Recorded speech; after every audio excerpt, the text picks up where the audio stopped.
We'll dance together. Yes. Okay. Great. Thank you. Yeah. I'm here regarding health, healing. My journey has been 29 months. Quite powerful when it comes to manifesting what I want. And it's happening. There's been great improvement. But I guess I've come to the stage where I'm wondering, how long do I have to wait? I'm getting impatient, as it were. I want it. That impatience is a tripping point, isn't it? I know that. Because it's an indication of resistance. And certainly it's natural to have. But the key really is, if the processes or the effort are offered in order to improve a condition, then awareness of the condition is constantly in your vibration. And that slows everything down, slows the progress down. So it's hard to do under these conditions. But the key is to reach for the vibration of alignment apart from anything that you're trying to accomplish with it. This is the most interesting thing about this deliberate creation. And the key in hearing this lies in this brief analogy. When you do something in order to affect that, then the fact that it hasn't yet been affected gets in your way. When you do something not to accomplish that or not to affect that, but because it just feels good to do it, now you're on the right path. It's the motive that gets in the way. I'm loving you because I'm supposed to, or I'm doing this because it will accomplish that. I'm going to work because work brings me money, and then the money will make me happy. So backwards. I'm working for the joy of interacting with others. I'm working for the fun of my own personal expansion. I go to work because it's nice to interplay with others. I like to have a point of focus because I like the expansion of my being. And oh, by the way, all this pleasure is also producing dollars. But you feel how you take the resistant part out of it? Yes. And so many are now willing to do a process. We always enjoy it when there is a physical manifestation, because the physical manifestation usually inspires the desire to do something about it. But usually the desire is to change the manifestation so that I can feel better, and that trips you up every time. You follow that completely, Yes. Don't you? I do. It's difficult because sometimes I feel perfectly normal, wonderful, great. Then I walk past the mirror and I think, God, I've still got a long way to go. And then it starts all over again. Well, avoid the mirrors. Esther does it every day. I do. Avoid the mirror. Avoid anything that causes you to feel any discomfort. Just avoid it. Don't look there. Just don't look there. Don't look anywhere that doesn't feel good when you look there. I thought that by avoiding looking means I'm focusing on what I don't want as well. You sort of kind of are, but there's a difference between not looking and looking somewhere else. Look at what you want to see. Here's a good way of thinking about it. It will feel a little off the subject, but it isn't. It's right on. And because it will feel a little off the subject, it will be distracting, so it will be beneficial. So it's like wanting to feel appreciation, wanting to be appreciated. So you're sort of looking around for evidence that you are being appreciated, which is really tricky because people are so fickle. And they're not all that interested in you anyway. And so you sort of have to kind of make a spectacle of yourself to even get them to look at you. And so it's the hard way of going about it. But you can easily appreciate something. So when you're going for appreciation, rather than trying to get someone to shine it on you, you just shine it outward. So in the same way, focus where it feels good.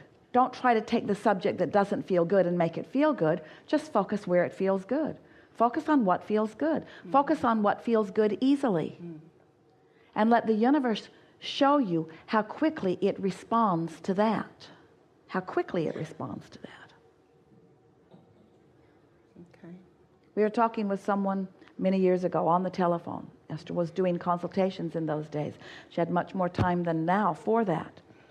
Talking to a woman who wanted something different than what we were giving. She wanted to know where what she wanted was, and she wanted to know right now. She wanted to know if we knew, she wanted to know where it was, and she wanted to know how to get there. And we knew she wouldn't be able to hear anything that we were saying because she wanted it delivered in a way that it never works. She wanted to defy the laws of the universe in order to get it. And so we knew that the only possibility we had of helping her was to help her into alignment, and we knew that the only possibility of helping her into alignment was to distract her from this wadded up vibration that she had going on. So we said, we would like to talk about blue glass with you. And she said, why? And we said, because you don't have any resistance to it. And she said, I know, I'm not interested in it at all. And we said, which makes it a really good subject. And she said, it's not a good subject to me. Why would I want to talk about something that's not important to me? And we said, because it will offer you a vibration of no resistance. And she said, I don't want a vibration of no resistance. I want what I want, and I want it now. I want to talk about what I want and how to get to it. So we went on anyway. We said, you know, blue glass is really wonderful. It comes in lots of different textures, sizes. Some of it is opaque. Some of it is translucent. Some of it is transparent. All kinds of different textures. She was not the least bit impressed with the clarity of our vision. And so she said, I don't want to talk about that. We said, then let's talk about butterflies. I don't want to talk about butterflies. There are so many different species of butterflies. They come in all different sizes, all different colors. I don't want to talk about butterflies. Well, then let's talk about feathers. I don't want to talk about feathers either. Feathers, so many beautiful feathers on so many different creatures, all kinds of different feathers. She hung up. She hung up. She hung up, and Esther came out of the room, and she said to Jerry, this one is going to want her money back, and I'm happy to give her her money back because she did not get what she wanted from Abraham. Jerry didn't ask any questions. They were in La Jolla near San Diego, and they went to lunch. So they get out of the car. You've heard this story before, but it matters so much. They got out of the car, and Esther feels this powerful impulse to go into a shop. Now that, in and of itself, is not unusual. But the impulse was so powerful. It was so strong. They were on their way somewhere else. So she's dragging Jerry, kicking and screaming, into the shop with her, to the very back, to the very back, to the very back, and found a room that was ceiling to floor, wall to wall, blue glass, lighted in the most amazing way. And Esther did not make the association at all. They just looked at it. Jerry said, have you seen enough? Esther said yes, and off they went to George's for lunch. So they had lunch. And after lunch, they're walking down to what's called the Cove in La Jolla. Beautiful, beautiful place where the water and the rocks converge. And as they were walking toward these rocks, they're walking across this grassy area. And a flurry of butterflies surrounded them that was so intense they had to stop talking in order not to eat them. It was odd, unlike anything either of them had ever experienced. Jerry said, that was weird. Esther said, yeah, it was. She's still not making the association about the conversation. And then a little boy came running across the grass from way over in the distance. Jerry said, I think he's looking at you like he knows you. Esther said, I know, but I don't know him. He came running, got right up to her and handed her a feather that he had found on the ground, that he was inspired to bring right to her because he was one of the fairies of the universe in that clear space, a cooperative component ready to deliver to Esther a powerful message, you see. And then in that moment, Esther explained to Jerry, oh my God, I can't believe it. Abraham was just talking to this woman about blue glass and butterflies and feathers. They spent a minute or two on each subject, and it must have activated in my vibration enough that in this state of non-resistance, the universe is showing me that anything that's active in your vibration is going to manifest, and it's going to manifest fast, you see. But Esther, like the woman, had no resistance to blue glass and no resistance to butterflies and no resistance to feathers. In other words, it was a subject that was clear. And when it was clear and active and therefore in alignment, there was an immediate universal response about it, you see. But there are so many subjects of things that feel like great importance that are not pure in your vibration. Almost nobody that you know in human form is pure about the subject of physical well-being. You've heard too much, you've seen too much, you know too much, you have weighed the pros and the cons of too many conditions, you've evaluated too much. There's too much that's active in your vibration for it to be that simple, you see.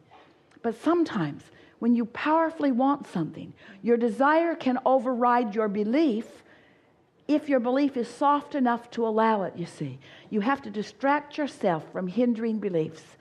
So you have to goose up the beliefs that help and play down the beliefs that don't help, a little bit at a time. And you've been doing that. That's why you have been receiving steady improvement. Not quick, but steady. And that is enough, you see.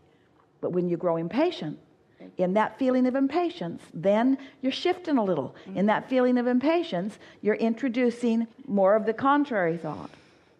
So just hang in there and enjoy the experience of clarifying your vibration. Everybody wants this. This is a journey you really, really, really, really want. You all want clear vibration. Do you know, one who is connected to that pure positive energy is more powerful than millions who are not?